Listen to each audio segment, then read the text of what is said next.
just a couple of general reflections, and then we'll bring the others in to extend the conversation. The first is that Peter Dunoff had this idea of pan-eurythmy, not eurythmy, pan-eurythmy. And what it means is universal harmony of movement. And so there's a universal harmony of movement in the starlings you described, which Arabella described. There's a universal harmony of movement in the spiraling galaxy and the flight of the eagle.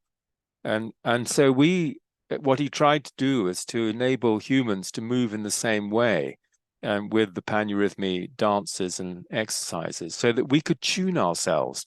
And he said the original sense of religion was to tune ourselves, to the universe and to the energies of life. So that's one reflection. The other one is about sensitization and desensitization. And I think Arabella's been talking about this as well, that the fine instruments that we are, we're highly sensitive to each other, to all sorts of things if we are tuned in rather than tuned out. And what strikes me is that a lot of modern culture is actually desensitizing, and I found this painful to take a goddaughter to see a film called Jumanji, which some of you might know.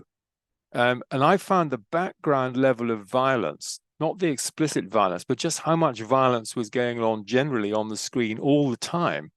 I found that really distressing. I could hardly watch the film. And I'm glad that I felt like that, because I thought, oh, well, at least I'm still sensitized. I'm not desensitized. So let's, Jerome, can you spotlight the others, Anna and Arabella? And we'll just have 10 minutes or so of panel interchange. So to ask if either Arabella or Anna has anything they'd like to say about the dance that we've heard from Alexander, bringing in, it's like a movement in a symphony. Yes, Arabella. Yeah, thank you to both of you for your sagacity and your offering, and it was a real pleasure to listen. And what I want to draw on now, I think, Alexander, you were speaking about, well, first of all, I love that you kind of emphatically repeated the word delicious. I think this is really important because it's very evocative. It's very evocative and it's multi-sensory, and it's about that sensuality and the enjoyment and about embracing pleasure at a higher frequency. And you spoke about, and thank you for kind of referencing back to the aesthetic dimension. You spoke about, it doesn't mean that we ignore the pain. In embracing ecstasy and joy and wonder and awe, it doesn't mean that we ignore the pain. It's more about placing it within a larger cosmic context. And I do think chaos theory and mathematics is very useful in helping us sort of contextualize, because as chaos theory shows us, there is no chaos, only deeply hidden order. In emergence, you often get this intermingling of order and chaos. Like, this is a bifurcation point. This is written in the email. We're in this phase transition now, and for the however many thousands of years, we've had unimaginable suffering on this planet. I mean, the atrocities, really, it couldn't get much worse. Some of the stuff that's occurred on this planet. And yet we have the capacity to transmute it and alchemize it by seeing it as part of this dialectical impulse, almost like Stanislav Grof's perinatal matrices. There's these birth pangs, these contractions of good and evil, light and dark, the dance of polarity. Yeah, the dance of polarity, as these two opposing forces become one and are integrated. I was also, just quickly, I was reminded of a conversation that you and I had, Alexander, a personal Zoom that you and I had when I read to you a bit from my book, which is part memoir, part sort of cosmological treatise on the nature of existence. I've personally been through a lot of pain in my life. I have bipolar, and I have grappled with existential despair. And I read to you an excerpt from my book, and you were very moved, and you said, well, you've been threading the eye of the needle, this golden thread through the eye of the needle. And I wept because I had never felt so profoundly seen by someone, because that's how we can alchemize this, is seeing our pain, our deepest challenges and suffering and moments of, you know, what is the meaning? If this is it, I don't want it. It's the eye of the needle, because, you know, it is the greatest pressure that creates the diamond. And I think if we can understand what we're going through, these challenges, it's this pressure cooker. The more of us who unite in syntony, the more likely we'll be able to transcend, transmute, and move into the phase transition of increasing order, beauty, complexity, and coherence. Thank you. I'm just reminded of Etty Hillesum, who said the soul is forged in rock crystal. There's a forging that has to go on, which I think you've described very well. I love the eye of the needle. Alexander, would you like to dance with that? Certainly. You know, and I just to pick up what you said, it's forged, the soul is forged in rock crystal, and it becomes liquid mercury and light. You know, I mean, I think it doesn't stay that crystal.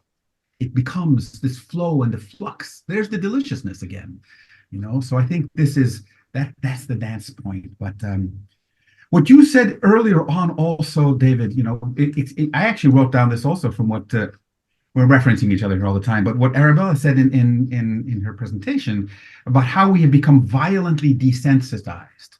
And then you picked up on that when you were talking about the Jumanji film and so on. And my goodness, that I think is exactly perhaps one of the biggest threats that I feel to humaning well, and where we have become so violently desensitized. And this is what Natalie was talking about in her presentation, you know, the soul. How do we ensoul the cosmos? How do we ensoul life? And just two more things on that. I think this dance, Arabella, you used the word to alchemize. That's exactly what it is about. So you are given, let's say, you know, lead, whatever it is. How do you alchemize that into love? We're not just talking about into gold. This is into love. This is matter into beauty. How do you make it delicious? How do you make? And it doesn't mean that you somehow take someone or some existing pain and you just use positive psychology to say, hey, it's great. Don't just, why don't you look at the nice side? No. But how can you actually work with it? It means humaning well. And I think we can do this together. I think part of the upshift in consciousness is that it's collective. And it's not about any one of us coming in and fixing anything. It's about us being part of this symphony that Anna talks about. It's about us, you know, the saying, you know, we are the ones that we've been waiting for, right? This is one of these prophecy things. We're not waiting anymore. No, we're not waiting anymore. We're doing this now. And I think that's the beauty of this engagement here. It's palpable. It's the engagement that is, we're not just talking about it. You can feel it in the field, in who is here, how we're showing up, how we're being together more than we are being separate. And I think that is absolutely key. I'm going to drop here, David, as I pass it back to you, something connects directly to what Natalie was saying. So it's, if anyone's interested, it's a little short piece on practices that ensoul the cosmos, and she was talking so much about ensoulment. I've just put that there into the chat right before Wonderful. Nora put the reference to the book, which is great. Yeah, well, yes, we'll put that in. And I'm just going to come to Anna in a moment. And I've just got that quote slightly wrong, because it's even better than that. Etty Hillesum, a soul is forged out of fire and rock crystal. A soul is forged out of fire and rock crystal. And also, Albert Schweitzer said, our task is to become more finely and deeply human. More finely and deeply human. He wrote that in 1965. We're still working on it. Anna, what are your thoughts? I want to say particularly thanks to Alexander for the concept of improvisation, a flow of a constant improvisation where we can be danced. In the moment that we are not dancing, there is not our will, our choice, but the possibility to catch the possibility to to be touched, to be involved, to be inspired, to be danced by something. And the grand thing, the mystery for which I am in love is the mystery where we cannot put the process of being danced, the process of being danced cannot be put into words. It is really an improvisation. It's part of the ineffable dimensions of life. No?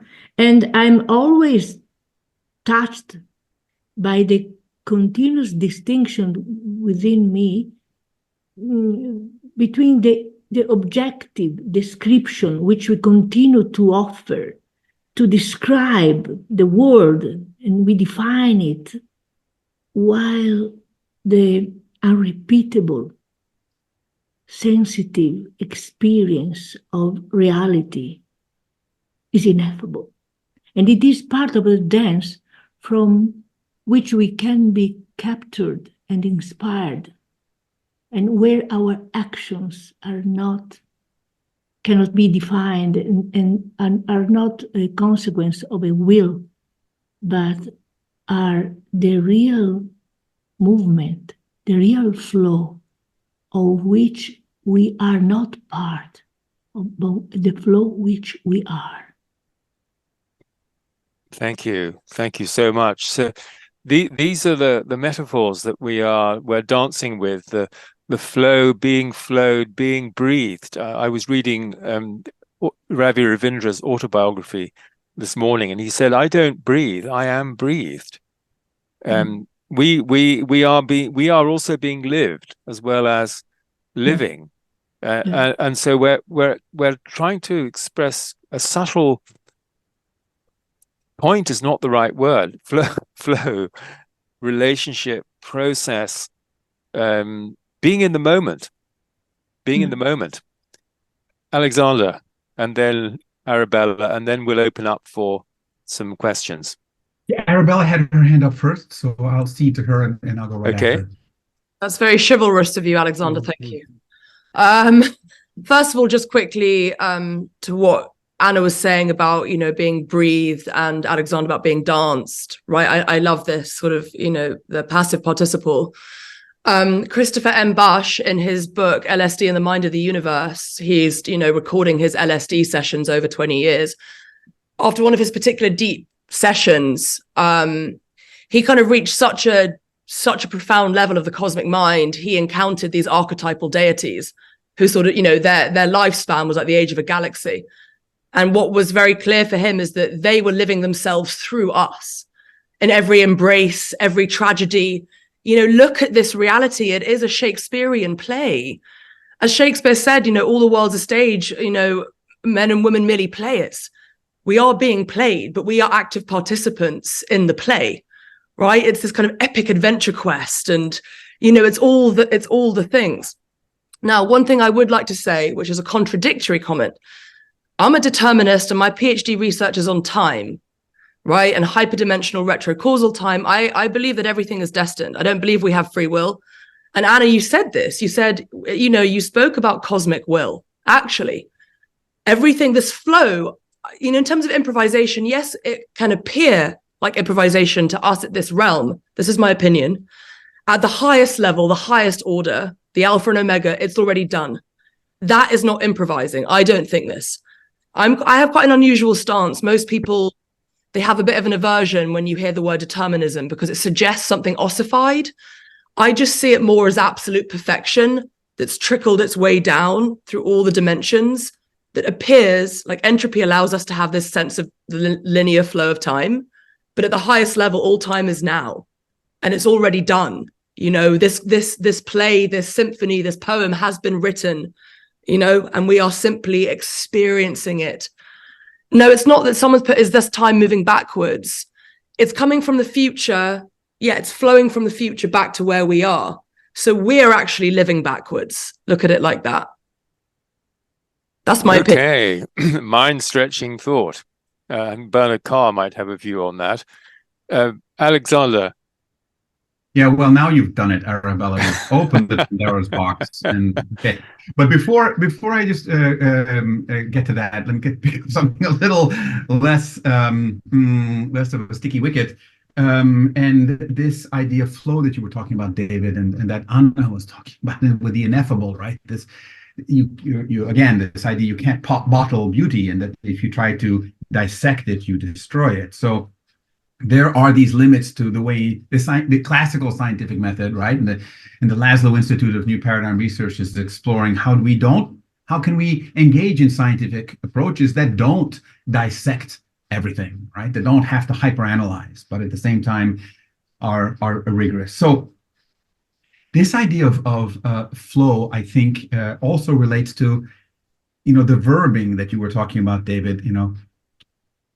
I like the word humaning. How do we human well? It comes from something that Alan Watts was talking about how in the spring the earth doesn't go through spring. It is springing. That is what it is doing. And by doing that, it brings forth all of that. Well, if that's what it's doing, how are we humaning? How are we humans expressing the universe through our human form?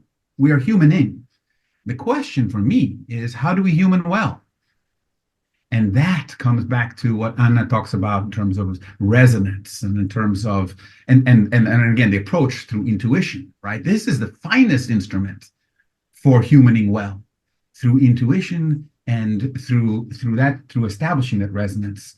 And this then can get to that notion of syntony. I'm not going to get too much into that here, but both Anna and I are big fans of this idea. I'm going to put it into the chat, a link here, in case anyone's interested to get a little bit more on syntony. I put a little link there. Now, it's about time. Okay, Arabella. I'm not going to, because we could get into, I don't want to get this into philosophical argumentation around this, but Ervin, in one of his books, talks about the framing of macro determination.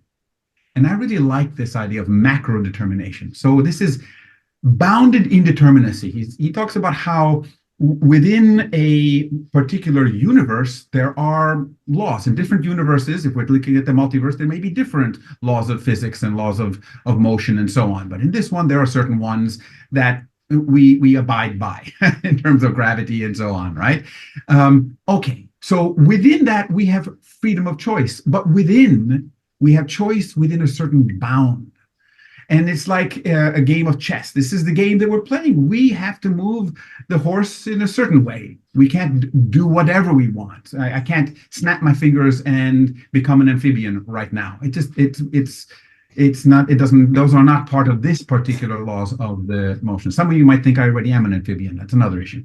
But this framing of the trans-temporal and the non-local, very powerful, Arabella, and I completely ascribe to that as well. It's coming through with the physics. It's been there in the deep spirituality as well, that we can be interconnected, again, intertwingled, entangled across time and space. So that makes a lot of sense. And yet, for me, the bounded indeterminism, so that within a particular frame, there is freedom of choice. I think we can make a difference on our own.